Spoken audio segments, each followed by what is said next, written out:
Hi అండి, ఈరోజు మన రెసిపీ వచ్చేసి మసాలా ఇడ్లీ అండి. దీని తయారీ విధానం మనం ఒకసారి చూద్దాం.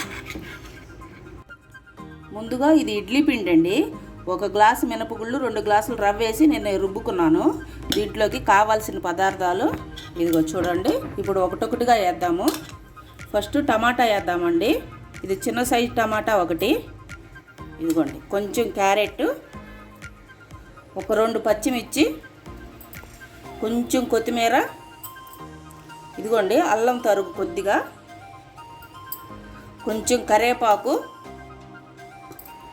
క్యాప్సికం అండి సగం ముక్క తీసుకున్నాను, కొంచెం జీలకర్ర వేస్తున్నానండి,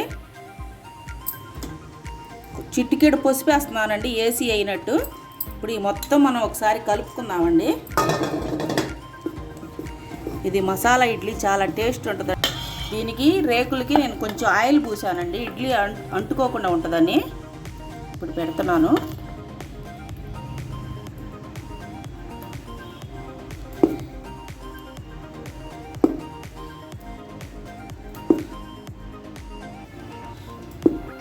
అయిపోయిందండి. నేను 2 రేకులు పెట్టాను. ఇప్పుడు మూత పెట్టేసి ఇడ్లీ వండేసుకుందాం అండి. అయిపోయింది. ఇప్పుడు మనం ప్లేట్లోకి తీసుకుందాం.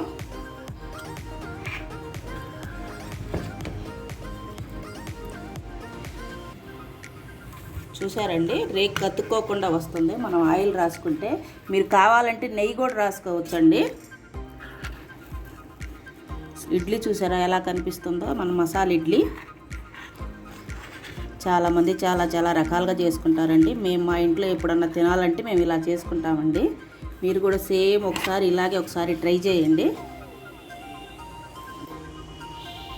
అయిపోయిందండి. ఇదిగో చూడండి, మనం వేసిన మొత్తం క్యారెట్, పచ్చిమిర్చి, మొత్తం జీలకర్ర ఎలా కనిపిస్తుందో, ఇది తినేటప్పుడు పంటి కింద పడితే చాలా టేస్ట్గా ఉంటుందండి. ఇది నేను పల్లీల చట్నీ కూడా వేసాను దీనికోసం. ఇట్లా అద్దుకొని తినేసేయటమేనండి. మళ్ళీ ఇంకో వీడియోతో మళ్ళీ కలుద్దాం.